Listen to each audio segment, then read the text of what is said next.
ஹாஸ்டலுல எண்ணெய்லாம் தேய்ச்சு குளிப்பியா ராசா? என்னை கேட்டாள். ஓம். குளிப்பன்மா. மாசத்துக்கு ஒரு தடவையாவது நல்லா எண்ணெய் தேய்ச்சு குளிக்கணும். அதெல்லாம் தவறாம குளிக்கிறேன்மா. உன்னை என்னால இந்த வீட்டுல வளர்க்க முடியாம போச்சு. இரட்டை மேற்கோள்குறி முற்றுப்புள்ளி. என்னம்மா இது? நான் படிக்கிறதுக்காகத்தான டவுனுல இருக்கேன். படிப்பு முடிஞ்சா இங்க வந்துட போறேன். அம்மா ஒரு நாள் கூட நிம்மதியா தூங்குனதில்லை. ஹாஸ்டல்ல எனக்கு எந்த குறையும் இல்லைம்மா. நல்லா வசதியாத்தான் இருக்கு. நீ தேவையில்லாம என்னை பத்தி கவலைப்பட்டுக்கிட்டு இருக்காத. நான் என்ன இன்னும் சின்ன பையனா? என்னை பாத்துக்க எனக்கு தெரியாதா? இப்ப கூட பாரு, நானே எண்ணெய் தேய்ச்சு குளிச்சிருப்பேன். சரி, இந்த கதையை கேட்பதற்கு முன்னால் நமது சேனலுக்கு சப்ஸ்கிரைப் பண்ணுங்க. வாங்க கதைக்கு போவோம். என்னை பற்றி கொஞ்சம் சொல்கிறேன். என் பெயர் அசோக். எங்கள் கிராமம் ஈரோடுக்கு அருகில் பவானி ஆற்றங்கரையில் இருக்கிறது. அழகான பசுமையான கிராமம். கிராமத்தை சுற்றி ஒரே காடுகள்தான். என் அப்பா ஊரில் பெரிய பண்ணையார். எந்த ஊர் பிரச்சனையாக இருந்தாலும் எல்லோரும் அப்பாவிடம்தான் ஓடி வருவார்கள். எக்கச்சக்க சொத்து, விவசாய நிலம் நிறைய இருக்கிறது. விவசாயம்தான் எங்கள் தொழில். எனக்கு 2 அக்காக்கள். இருவருக்கும் கல்யாணம் ஆகிவிட்டது. மூத்த அக்காவின் கணவரோடு எங்கள் குடும்பத்துக்கு சண்டையாகிவிட்டது. இப்போது பேச்சுவார்த்தை இல்லை. இளைய அக்கா நாளை வீட்டுக்கு வருவாள். நாளைக்கு அவளுக்கு தலைப்பொங்கல். நான் சென்னையில் ஒரு கல்லூரியில் 1ஆம் ஆண்டு படிக்கிறேன். இப்போது பொங்கல் விடுமுறைக்காக ஊருக்கு வந்திருக்கிறேன். நாளைக்கு பொங்கல். நான் படிப்பது என்னவோ பி.ஏ. ஹிஸ்டரிதான். ஆனால் ஐ.ஏ.எஸ்ஸுக்கு படிப்பது போல வீட்டிலும் எங்கள் ஊரிலும் எனக்கு தனி மரியாதை. எங்கள் ஊரில் கல்லூரிக்கு சென்று படித்தவர்களை விரல் விட்டு எண்ணிவிடலாம். அதனால் பெரிய படிப்பு படிக்கிறேன் என்று ஒரு மதிப்பு எனக்கு உண்டு. நான் சென்னையில் நண்பர்களோடு ஜாலியாக ஊர் சுற்ற, இவள் இங்கு என்னை நினைத்து கவலைப்பட்டு கொண்டிருப்பாள். அம்மாவின் பெயர் அழகுமீனா. அம்மாவுக்கு படிப்பு கிடையாது. வீட்டு வேலைகளையும் காட்டு வேலைகளையும் செய்வாள்.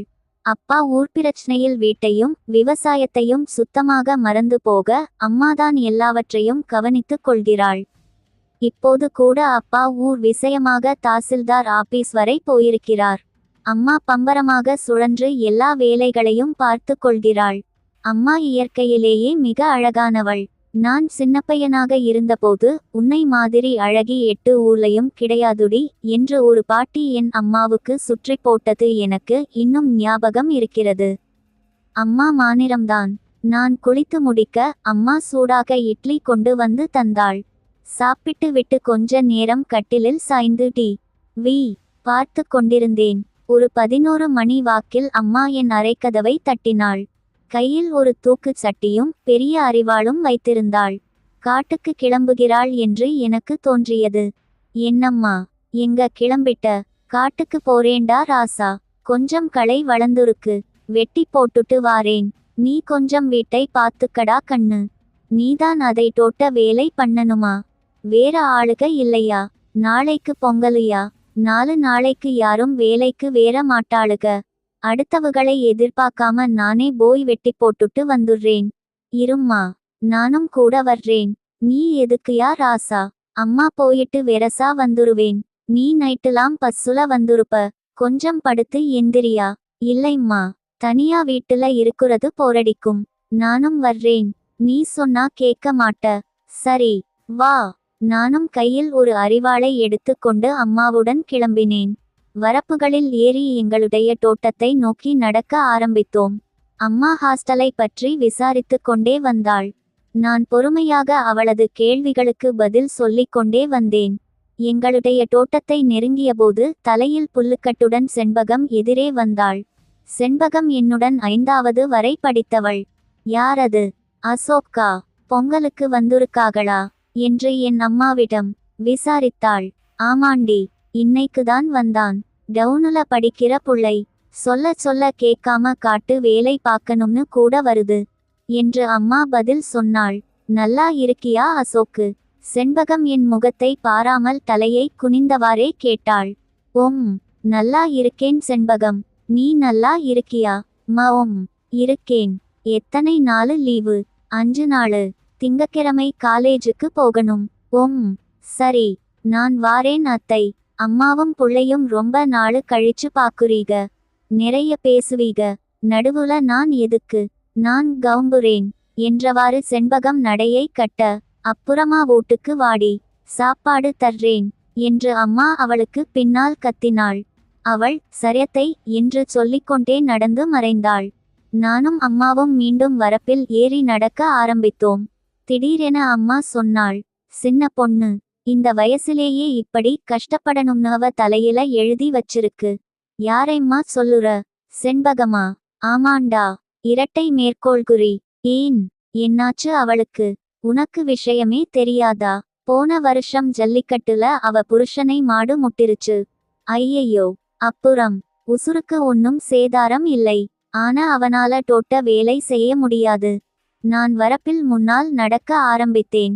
அம்மா என்னை பின்தொடர்ந்தாள். கொஞ்ச நேரம் என் பின்னால் அமைதியாக நடந்து வந்த அம்மா திடீரென கேட்டாள், தோட்ட வேலை எப்படி செய்வது? நீ எதுக்குமா அதை கேக்குற? சொல்லேன். அம்மா சொன்னாள், அப்பா தோட்ட வேலை பண்ணுறதில்லையாமா? நான் அம்மாவிடமே கேட்டேன். முற்றுப்புள்ளி. அவருக்கு இப்பலாம் ஒரு நியாயம் பேசவே நேரம் சரியா இருக்கு. அம்மா சரி, இந்த தேவை இல்லாத செடிகளை நான் வெட்டி போடுறேன்.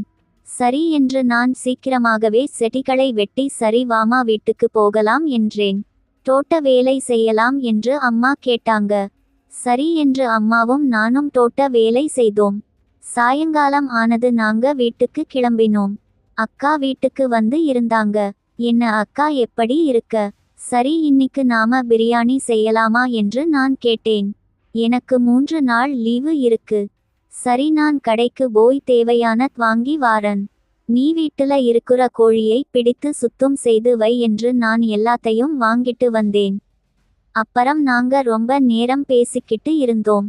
அக்கா மாமாவும் நீயும் தோட்ட வேலை செய்யுறீங்களா இல்லையா என்று கேட்டேன்.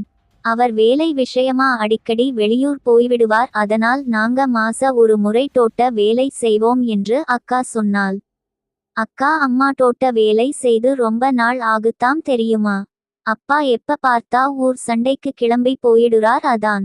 சரி வாங்க காட்டுக்கு போய் அங்க இருக்கிற தேவை இல்லாத செடிகளை பிடுங்கி போடணும். நாங்க 3 பேரும் அங்கு போய் செடிகளை வெட்டி கொண்டு இருந்தோம். திடீரென்று அங்கு 3 பேர் வந்து எங்க கிட்ட சண்டை போட்டாங்க. நான் கேள்வி கேட்டதுக்கு என்னையும் அடித்து விட்டாங்க. அம்மாவையும் அக்காவையும் தோட்ட வேலை செய்ய சொன்னாங்க. எனக்கு மிகவும் கோபமாக இருந்தது. என்னடா பண்றது அப்படின்னு தெரியாம நான் அழுதேன். அங்கு தோட்ட வேலை செய்து விட்டு நாங்க வீட்டுக்கு போனோம்.